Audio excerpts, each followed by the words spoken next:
Monday Night Wars की series अभी तक एकदम कमाल रही है और हमने देखा है कि किस तरीके से अलग अलग सुपरस्टार्स, फैक्शंस, कंपनीज और इवन डिविजन्स का इस वॉर के ऊपर इंपैक्ट रहा था। और ये इसीलिए पॉसिबल हो पाया था क्योंकि WWE और WCW के पास बहुत बड़े स्टार्स थे। अब इनमें से बहुत सारे ऐसे नाम थे जो कि WWE ने क्रिएट करे थे, लेकिन WCW ने उनको अपनी कंपनी में खरीद लिया था। और ऐसे ज्यादा नाम नहीं थे जो कि WCW ने खुद क्रिएट करे थे। लेकिन आज की इस वीडियो में हम बात करने वाले हैं एक ऐसे सुपरस्टार के बारे में जो कि 2 मूव्स और एक नाम से जाना जाता है। एक ऐसा सुपरस्टार जो कि बिल्कुल अननोन था, लेकिन एक समय के बाद जाके एक अनडिफीटेड मॉन्स्टर बन गया और बहुत सारी आंखें वो लेकर आया WCW की तरफ और स्पोर्ट्स इंडस्ट्री में सबसे डोमिनेंट कैरेक्टर बन चुका था। मैं बात कर रहा हूं और किसी की नहीं बल्कि बिल गोल्डबर्ग की। और ये एपिसोड होने वाला है बिल्कुल कमाल, क्योंकि उनकी पूरी जर्नी के बारे में हम बात करेंगे। जो लाइक का गोल है वो है 2000, तो फटाफट से आप इस वीडियो को लाइक कर दें, चैनल पर नए हैं तो सब्सक्राइब करें और उस नोटिफिकेशन बेल को भी दबाना ना भूलें।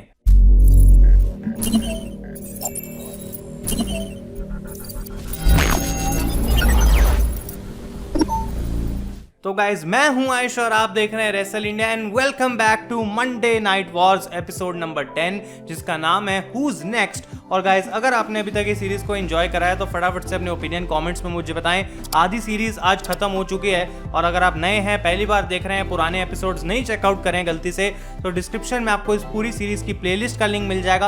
आप वहां से जाके सारे एपिसोड्स को देख सकते हैं। अब 1996 की बात है जब हमको पता है WCW ने फॉर्म करी थी NWO और विंस मैकमैन की WWE को वो रेटिंग में बीट करना स्टार्ट कर चुके थे और उनके पास कई सारे टॉप स्टार्स थे, लेकिन उनमें से बहुत से ऐसे स्टार्स थे जो कि विंस मैकमैन ने क्रिएट करे थे और WWE से WCW में आए थे केवल पैसों की वजह से। और यहाँ पे CM पंक, बिग शो और मिक फोली बात करते हैं कि किस तरीके से टेड टर्नर की खाली चेकबुक काम कर रही थी यहाँ पे WCW के लिए, और विंस मैकमैन के पास नए स्टार्स बिल्ड करने के अलावा कोई भी ऑप्शन नहीं था। और यहाँ पे जिम रॉस कहते हैं कि उस समय पे विंस की स्ट्रैटेजी उनको काफी सही लग रही थी, क्योंकि वो लॉन्ग टर्म प्लानिंग कर रहे थे और उनको लगता था कि अगर लॉन्ग टर्म प्लानिंग में हम सक्सेसफुल रहते हैं तो WWE बहुत आगे आने वाले सालों तक सर्वाइव कर पाएगी। तो गाइस, जबकि WCW के पास एक बहुत बड़ा रोस्टर था जिसमें काफी मेन इवेंट वाले सुपरस्टार्स थे, WWE के इस नए रोस्टर ने उनको मदद करी 1997 के अंदर रेटिंग्स को थोड़ा सा क्लोज करने की। लेकिन WCW गाइस तब भी बहुत ज्यादा ऊपर थी और इस चीज को अगर उनको और ज्यादा इंप्रूव करना था, अगर अपनी कंपनी को वो और ज्यादा आगे लेकर जाना चाहते थे, तो उनको अपने खुद के भी कुछ नए स्टार्स बनाने की जरूरत थी। और यहीं पे अंदर आई कहानी गोल्डबर्ग की। तो WCW में आने से पहले गोल्डबर्ग जॉर्जिया की टीम के लिए NFL में खेला करते थे और केवल 3 सीजन खेलने के बाद उन्होंने वहां से रिटायरमेंट ले ली थी। लेकिन गोल्डबर्ग कहते हैं कि जब उनका वहां का करियर खत्म हुआ तो वो वर्कआउट कंटिन्यू रखते थे और स्टिंग और लेक्स लूगर के साथ वो सेम जिम में वर्कआउट किया करते थे और हमेशा से ही बहुत अच्छी शेप के अंदर थे। तो उनके अकाउंटेंट ने उनको सजेस्ट करा कि भाई, अगर तुम्हें आगे भी अपना फ्यूचर देखना पड़ेगा, तुमने कोई इतने भी ज्यादा पैसे नहीं कमा लिए कि तुम इसके बाद कुछ ना करो और WCW में जाने का तुम्हारे पास मौका है, क्योंकि तुम्हारे पास ऐसी लुक है। और गोल्डबर्ग को अपने अकाउंटेंट की बात सुन के ऐसा लगा कि हाँ, वो ये चीज कर सकते हैं, क्योंकि पिछले 25 सालों से उन्होंने अपनी शेप को मेंटेन करा है। तो उन्होंने कांटेक्ट किया एरिक बिशॉफ को और उनको बोला, भाई देखो, अगर मैं तुम्हारी कंपनी में ज्वाइन करूंगा तो मैं कोई जॉबर की तरह नहीं आऊंगा जैसे बाकी सुपरस्टार्स आते हैं। मैं अगर आऊंगा तो मेरा कोई मीनिंग होना चाहिए। इस बात के लिए एरिक बिशॉफ ने एग्री करा और 1997 में गाइस WCW ने एक डेवलपमेंटल कॉन्ट्रैक्ट ऑफर कर दिया था गोल्डबर्ग को। और गाइस, ये एक स्ट्रिक्टली डेवलपमेंटल डील थी, यानी कि कोई भी फुल टाइम कॉन्ट्रैक्ट अभी उनको नहीं मिला था। अब गोल्डबर्ग कहते हैं कि उनके पास कोई भी एक्सपीरियंस नहीं था इससे पहले कि रिंग में क्या लड़ा जाता है, कैसे प्रोफेशनल रेसलिंग करी जाती है। तो उनको एक्चुअली में नाइट्रो में डेब्यू कराने से पहले थोड़ी ट्रेनिंग की जरूरत थी और इसी ट्रेनिंग के लिए उनको डाला गया WCW पावर प्लांट में, जो कि गाइस आज के मॉडर्न डे WWE के परफॉर्मेंस सेंटर जैसी चीज थी। एक ट्रेनिंग फैसिलिटी जहां पे WCW के नए ट्रायल्स जो आते थे वो वहां पे वर्कआउट करते थे। तो डायमंड डैलस पेज कहते हैं कि ये जो WCW का पावर प्लांट था ये काफी कंपेटिटिव जगह थी। और बटिस्टा कहते हैं कि WCW के फ्री ट्रायल्स चलते रहते थे, यानी कि तुम जाओ वहां पे और थोड़े से पैसे देके अपने आप को रजिस्टर कराओ और वो तुम्हारा ट्रायल लेते थे और अगर तुम सक्सेसफुल होते हो तो तुम्हें एक डेवलपमेंटल डील मिल सकती थी WCW की तरफ से और ये एक बहुत अच्छी अपॉर्चुनिटी थी। तो गोल्डबर्ग कहते हैं जब वो वहां पर गए और पहली बार उन्होंने देखा कि किस तरीके से बाकी सुपरस्टार्स वहां पे थके हुए हैं और उनकी हालत बहुत ज्यादा खराब हो रही है, उन्होंने सोचा कि भाई ऐसा भी आखिर क्या मुश्किल होगा प्रो रेसलिंग में इतना। लेकिन वो कहते हैं जब मैंने खुद उस चीज को ट्राई करा रिंग में जाके तो मैं समझ गया था कि ये चीज कोई इतनी भी आसान नहीं है। तो ये जो समय गोल्डबर्ग ने पावर प्लांट में बिताया है उनके लिए बहुत ज्यादा इंपॉर्टेंट था, क्योंकि उनको ये डेवलप करने में हेल्प कर रहा था उनका कैरेक्टर बिल्ड कर रहा था और साथ के साथ गोल्डबर्ग को पता लग रहा था कि आखिर रेसलिंग बिजनेस काम कैसे करता है। और उनका ये जो कैरेक्टर WCW डेब्यू करने वाली थी, ये काइंड ऑफ एक MMA फाइटर और साथ के साथ NFL डिफेंडर जैसी स्ट्रेंथ का मिक्स था, तो ये काफी यूनिक चीज थी। तो इस समय WWE ने अपने कंटेंट को बेटर बनाना स्टार्ट कर दिया था। एटीट्यूड एरा जस्ट स्टार्ट ही हुई थी, उनकी रेटिंग्स ऊपर जा रही थी WCW से, और यहाँ पे एरिक बिशॉफ ज्यादा टाइम नहीं वेस्ट करना चाहते थे गोल्डबर्ग को डेब्यू कराने के लिए, और केवल 2 महीने ही पावर प्लांट में बिताने के बाद उनको कॉल अप दे दिया गया और उन्होंने डिसाइड करा कि इसको नाइट्रो पे हम डालते हैं, देख ही जाएगी क्या होगा।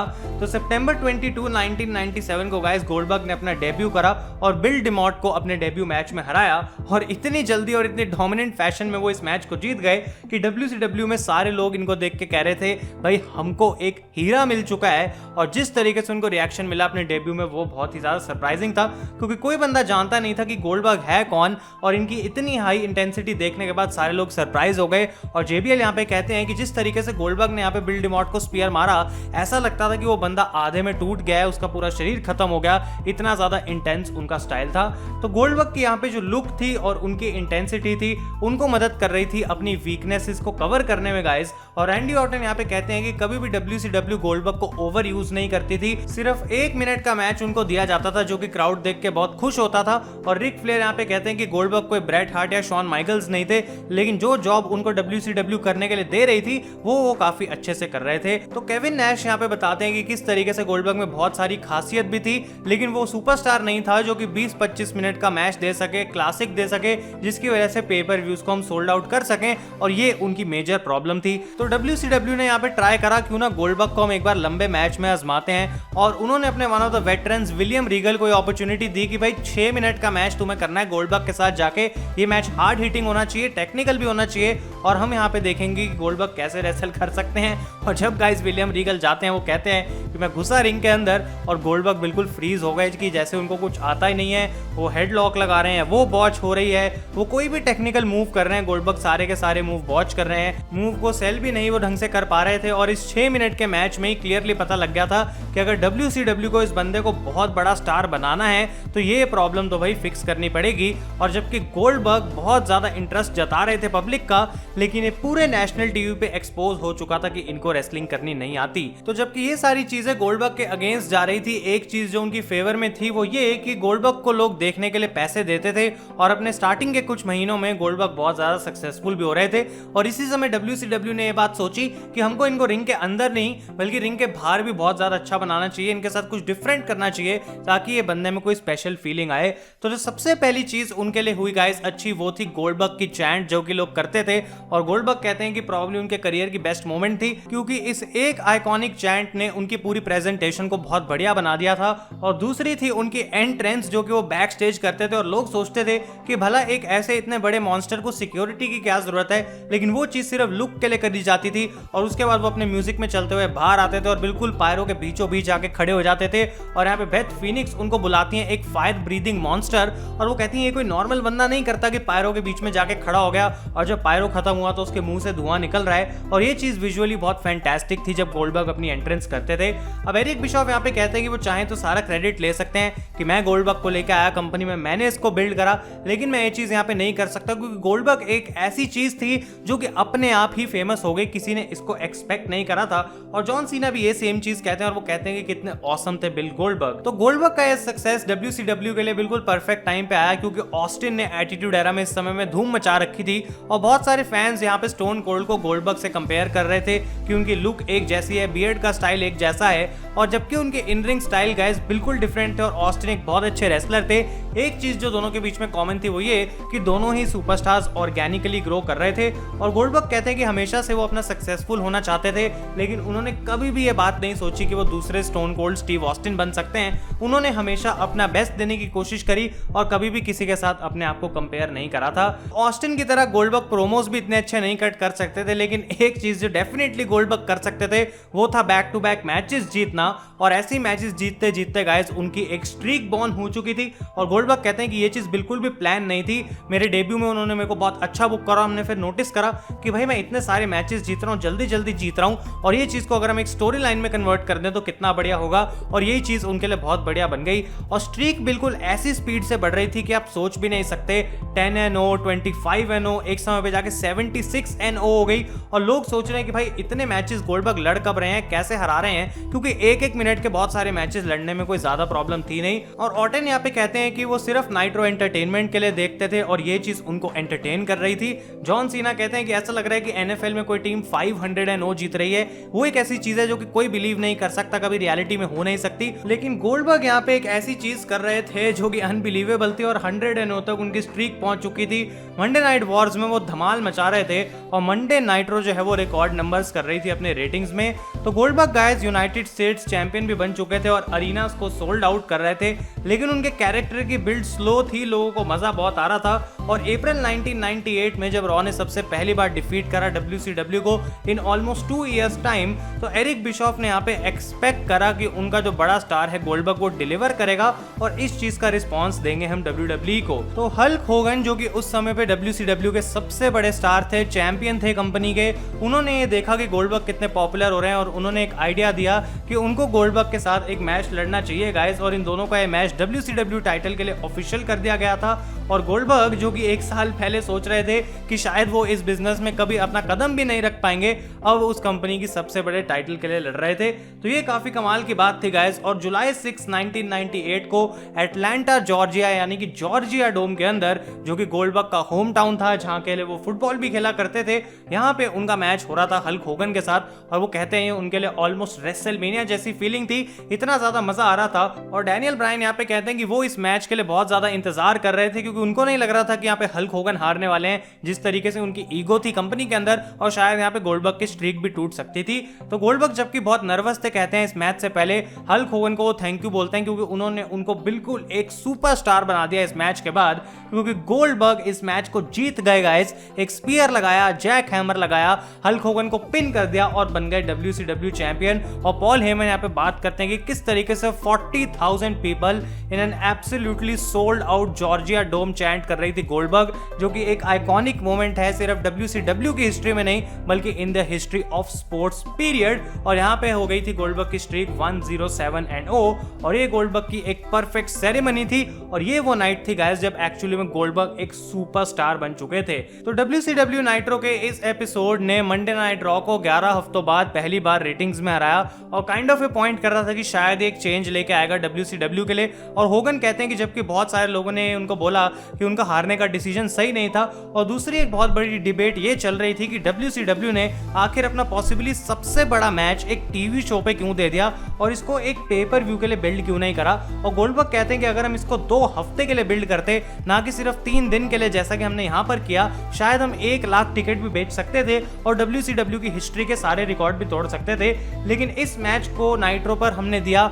और बिग शो कहते हैं कि एरिक बिशॉफ को उस समय सिर्फ रेटिंग से मतलब पड़ता था और उनको सिर्फ WWE को हराने से मतलब था। और इसकी वजह से ये उनके हिसाब से एक रॉन्ग डिसीजन था कि इस शो को या फिर इस मैच को फ्री में दे दिया गया। और टोनी शेवानी कहते हैं कि ये kind of closest to WrestleMania थी कि WCW कभी भी आई अपनी पूरी हिस्ट्री के अंदर। तो ये एक बहुत डिबेटेबल चीज थी और WCW बहुत ज्यादा पैसा कमा सकती थी अगर वो इस मैच को पेपर व्यू पे डालते। लेकिन इसके कुछ पॉजिटिव थे, कुछ नेगेटिव थे, लोगों के अपने अपने ओपिनियंस थे। लेकिन एक चीज बिल्कुल सर्टेन थी कि गोल्डबर्ग अब बहुत ज्यादा सक्सेसफुल हो चुके थे गाइस और काइंड ऑफ ये भी इंडिकेट कर रहे थे कि अब NWO की जो रेन है वो WCW में खत्म हो सकती है। तो WWE ने यहाँ पे इस चीज को नोटिस करा और उन्होंने डिसाइड करा क्यों ना हम मॉक करें, टॉन्ट करें सबसे बड़े सुपरस्टार को इस समय WCW के, और वो अपने टीवी पर लेकर आ गए गिलबर्ग को। और ये बंदा था गाइस बिल्कुल ऑपोजिट ऑफ गोल्डबर्ग। ये उसका एक ट्रॉल था जो कि पटाखों से डरता था अपने पैरों में, कोई स्ट्रेंथ नहीं थी, कोई लुक नहीं थी और हमेशा हार जाता था। जैसे गोल्डबर्ग 1 मिनट में जीतते थे, ये हमेशा 1 मिनट में हारता था और ये बहुत फनी चीज थी। और क्रिस जेरिको और विंस रूसो कहते हैं कि ये एंटरटेनिंग था और ये एक ऐसी चीज है जो कि आप किसी के अगेंस्ट होते हो या फिर कंपटीशन में होते हो तो आप करते हो ताकि आपका कंपटीशन इस बात से बुरा मान जाए। लेकिन अगर मैं रियल गोल्डबर्ग की बात करूं तो उसका जो एक्चुअल सक्सेस था वो WWE के लिए प्रॉब्लम थी, क्योंकि अगस्त 1998 के अंदर WCW वापस रेटिंग्स में जीत रही थी और गोल्डबर्ग लिटरली हर जगह थे, टीवी शोज के ऊपर थे, स्पोर्ट्स में वो जा रहे थे, अलग अलग जगह अपनी परफॉर्मेंसेस दे रहे थे और काफी ज्यादा फेमस हो गए थे, ऑलमोस्ट एक सेलिब्रिटी बन चुके थे गाइस। और मिज यहाँ पे कहते हैं कि उनको WCW बिल्कुल भी पसंद नहीं थी, लेकिन जब गोल्डबर्ग आते थे तो उनके पास कोई ऑप्शन नहीं था रॉ से सीधा नाइट्रो पे स्विच करने का, because Goldberg was that famous और दैट एक्साइटिंग। लेकिन एक बात हमेशा इस पूरी चीज के अंदर थ्योरेटिकली सही रहती है कि अगर तुम्हें जंग लड़नी है तो एक बंदा काफी नहीं है, और डेफिनेटली यहाँ पे गोल्डबर्ग अकेले काफी नहीं थे। और WWE की जो रोस्टर डेप्थ थी और उनकी स्टोरी लाइन की कमाल की क्वालिटी थी वो गाइस रिक्लेम करने में हेल्प कर रही थी उनको रेटिंग्स, और एंड ऑफ 1998 में एक बार फिर से रॉ यहाँ पे जीत रही थी। तो हल्क होगन ने जबकि गोल्डबर्ग को टॉर्च पास कर दी थी 6 महीने पहले, अब वो उसको वापस लेना चाहते थे। तो ये एक बहुत मेजर प्रॉब्लम थी गाइस, क्योंकि WCW में बैकस्टेज पॉलिटिक्स थी और होगन और नैश इस बात को नहीं सह पा रहे थे कि गोल्डबर्ग इतने समय से टॉप पर हैं और गोल्डबर्ग का फुटबॉल करियर था, वो डिजर्व भी नहीं करते थे यहाँ पे आना, और अब वो कैसे इतना बड़ा परफॉर्मेंस दे रहे हैं। और ये चीज गोल्डबर्ग कहते हैं कि शायद उनका फुटबॉल करियर कभी मैटर ही नहीं करा, क्योंकि उस चीज को यहाँ पे किसी ने देखा नहीं, और वो ये कहते थे कि मैंने कुछ अचीव नहीं करा तो मैं ये सक्सेस भी डिजर्व नहीं करता।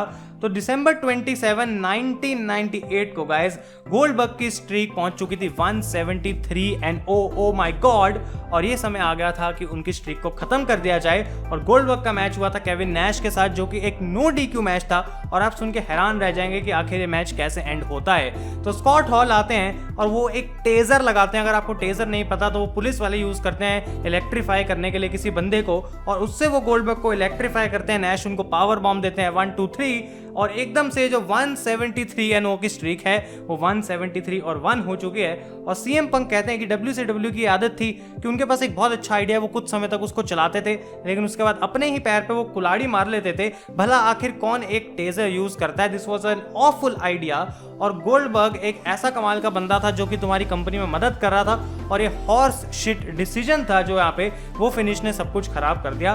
तो गोल्डबर्ग कहते हैं कि ये उनके बस में नहीं था कि उनको अपनी स्ट्रीक कब खत्म करनी है, मैनेजमेंट की थी, लेकिन अगर उनको एक तरीका सोचना होता अपनी स्ट्रीक खत्म करने का तो डेफिनेटली वो ये नहीं होता, क्योंकि ये इतना ज्यादा बेकार तरीका था और ये WCW की डाउनफॉल की तरफ डेफिनेटली यहाँ पे पॉइंट कर रहा था। तो गोल्डबर्ग के इस मैच के हारने के बाद और इनकी स्ट्रीक टूटने के बाद उनका ग्राफ तो नीचे जाना ही था, लेकिन यहाँ पे WCW की घटिया डिसीजन मेकिंग खत्म नहीं हुई थी, क्योंकि हल्क होगन ने केविन नैश को हरा दिया था एक मैच में with the finger poke of Doom. तो होता क्या है यहाँ पे कि होगन और नैश खड़े होते हैं रिंग में, और होगन सिर्फ अपनी उंगली टच करते हैं नैश के ऊपर, नैश नीचे लेट जाते हैं, होगन उनको पिन करते हैं और उनको चैंपियनशिप यहाँ पे जीतने देते हैं। और पॉल हेमन कहते हैं कि the only thing the finger poke of doom doomed was WCW's future. और भला ये कौन बकवास देखना चाहता है अगर दूसरी तरफ WWE जैसी कमाल स्टोरी लाइंस चल रही हो। और WCW ने यहाँ पे क्या करा, रीयूनाइट कर दिया NWO को, और इस समय गाइस वो एक ऐसी चीज को वापस ला रहे थे जो कि पहले तो ऑर्गेनिकली पॉपुलर हुई थी, लेकिन वो इस उम्मीद में थे कि एक बार फिर से वही रिस्पॉन्स आएगा,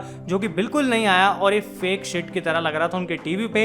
एक टायर्ड कॉन्सेप्ट था, फैंस फेड अप हो चुके थे। और पॉल हेमन कहते हैं कि WCW के जो क्रिएटिव डिसीजंस थे मेन रीजन था कि आखिर उनकी कंपनी क्यों गिर गई थी, और फैंस जो हैं वो WWE की तरफ चले गए थे। और बेसिकली यहाँ पे WCW ने अपने फैंस को राइड दे दी थी WWE के पार्किंग लॉट में कि भैया हम तुम्हें लेके चलते हैं, अच्छा शो कहाँ मिलता है हम तुम्हें यहाँ पे दिखाएंगे। तो एक साल पहले गोल्डबर्ग, जिसके लिए लोग गोल्डबर्ग गोल्डबर्ग करके चैंट कर रहे थे, अब उसी बंदे के लिए गोल्डबर्ग सक्स चैंट कर रहे थे, क्योंकि WCW ने उसके कैरेक्टर को तबाह कर दिया था, पूरा मोमेंटम वो खो चुके थे। और गोल्डबर्ग गाइस यहाँ पे एक आर्ग्यूमेंट में आ गए थे स्कॉट हॉल के साथ बैक स्टेज, जहाँ पे वो कहते हैं कि मैं लेजिट उनको जान से मार देता, लेकिन वो चीज मैंने करी नहीं और मैंने बाहर जाके गुस्सा निकाला एक लिमोजीन के ऊपर। और लिटरली गाइस यहाँ पे गोल्डबर्ग मुक्के मारते हैं लिमोजीन के शीशे के ऊपर, पूरी गाड़ी फोड़ देते हैं अपने हाथ से। और ये एक बहुत बकवास डिसीजन था उनकी तरफ से, क्योंकि वो इंजर्ड हो गए पूरे तरीके से, 40 स्टिचेस आए उनको अपने हाथ के अंदर, और उनका हाथ टूट चुका था, 5 महीने के लिए वो बाहर हो गए थे। और मीन जीन यहाँ पे कहते हैं कि गोल्डबर्ग यहाँ पे अपनी पूरी बाजू तोड़ा सकते थे, हमेशा के लिए उनका करियर खत्म हो सकता था। उनको डेफिनेटली यहाँ पे बहुत बुरी चोट लगी, लेकिन जो सबसे बड़ी चोट लगी वो थी WCW को, क्योंकि कंपनी को इस चीज से बहुत ज्यादा नुकसान हुआ और वो अपना one of the biggest stars यहाँ पे खो चुके थे। तो गोल्डबर्ग मई ऑफ 2000 में वापस आए अपनी इंजरी से रिकवर होके, लेकिन इस समय तक WWE की रेटिंग्स ऑलरेडी डबल से भी ज्यादा थी नाइट्रो के कंपैरिजन में। और गोल्डबर्ग के रिटर्न ने कुछ यहाँ पे ज्यादा बड़ा इंपैक्ट डाला नहीं, वो बहुत ठंडे हो चुके थे और अब वो ऐसा मॉन्स्टर नहीं लग रहे थे जिसको कोई नहीं हरा सकता, और जो फैंस उनको बहुत ज्यादा पहले पसंद करते थे वो ऑलरेडी WWE देखनी शुरू कर चुके थे और नाइट्रो की ऑडियंस भी इतनी कम थी। तो गाइस जो WCW चाहती थी यहाँ पे गोल्डबर्ग के साथ वो कुछ भी कर लें, वो चीज उनको नहीं मिल रही थी। और यहाँ पे गोल्डबर्ग कहते हैं कि उनको अब हारना नहीं था, और उन्होंने सीधा सीधा WCW को कह दिया कि जब तक सेंस नहीं बनेगी मेरे हारने में, मैं कोई मैच नहीं हारूंगा। और WCW के पास लिटरली कोई आइडिया नहीं था कि आखिर उनको कैसे बुक करना चाहिए। तो बेसिकली अगर हम देखें तो गोल्डबर्ग को बिजनेस के बारे में कभी भी कुछ खास नॉलेज नहीं थी, वो खुद कभी भी रेसलिंग फैन नहीं थे, उनको नहीं समझ आता था कि ये इंडस्ट्री कैसे काम करती है। और जो एक साल उनका इतना ज्यादा सक्सेसफुल रहा था वो उनके सर पर चढ़ चुका था, और वो गाइस यहाँ पे नेम नहीं सह पा रहे थे, जैसे कि ओल्डबर्ग, सोल्डबर्ग और बॉचबर्ग, ये जो अलग अलग नाम उनको लोग बुला रहे थे ये उनको कभी पसंद नहीं आते थे। और यहाँ पे ब्रेट हार्ट गोल्डबर्ग को ब्लेम करने की बजाय ब्लेम करते हैं WCW की मैनेजमेंट को कि तुमने इस बंदे को अपने अंडर इतने समय तक रखा और तुम उसका एक माइंडसेट नहीं बना पाए कि इस इंडस्ट्री में कैसे चीजें चलती हैं। और रेसलिंग बिजनेस की दो सबसे बड़ी कमोडिटीज गोल्डबर्ग और WCW दोनों ही अपने प्रोमिसेस पर डिलीवर करने में फेल हो चुके थे। और जिम रॉस यहाँ पे बताते हैं कि WCW कभी भी बढ़िया नहीं थी नए स्टार्स बनाने में, गोल्डबर्ग उनमें से एक था, और उनको वो चीज होना चाहिए था WCW में जो कि हल्क होगन WWE में थे 1980s के अंदर, लेकिन वो चीज करने में भी WCW फेल हो गई। तो हम कह सकते हैं गाइस कि जबकि एक इम्परफेक्ट एंड हुआ था गोल्डबर्ग के WCW करियर का, वो वन ऑफ द बेस्ट थे और one of the biggest creations थे WCW की हिस्ट्री में, और वो उतने ही पॉपुलर थे एक समय पे जितने कि रॉक और ऑस्टिन जैसे सुपरस्टार्स थे। और यहाँ पे गोल्डबर्ग कहते हैं कि अगर WCW नहीं होती तो वो एक सिंपल मैन होते, लेकिन उस कंपनी ने उनको एक भगवान जैसी फीलिंग दिलवाई क्राउड के सामने, और इसी वजह से उनको इतनी पॉपुलैरिटी मिली। वो एक बहुत बड़े पार्ट थे मंडे नाइट वॉर्स के, और गाइस एक बहुत बड़ा रीजन थे कि WCW इतनी ज्यादा सक्सेसफुल हुई थी। और ये एक ऐसी चीज है जो कि रेसलिंग इंडस्ट्री कभी नहीं भुला सकती। तो गोल्डबर्ग का काफी अच्छा करियर रहा था, लेकिन एक एंड ऐसा आया कि उसके बाद कंपनी भी डूब गई। तो गाइस ये थी आज के एपिसोड 10 की एंडिंग। गाइस अगर आपको वीडियो पसंद आए इसे लाइक करें। Next time I will meet you with Monday Night Jericho. तब तक guys thank you so much for watching. मैं हूं आयुष और आप देख रहे हैं रेसल इंडिया।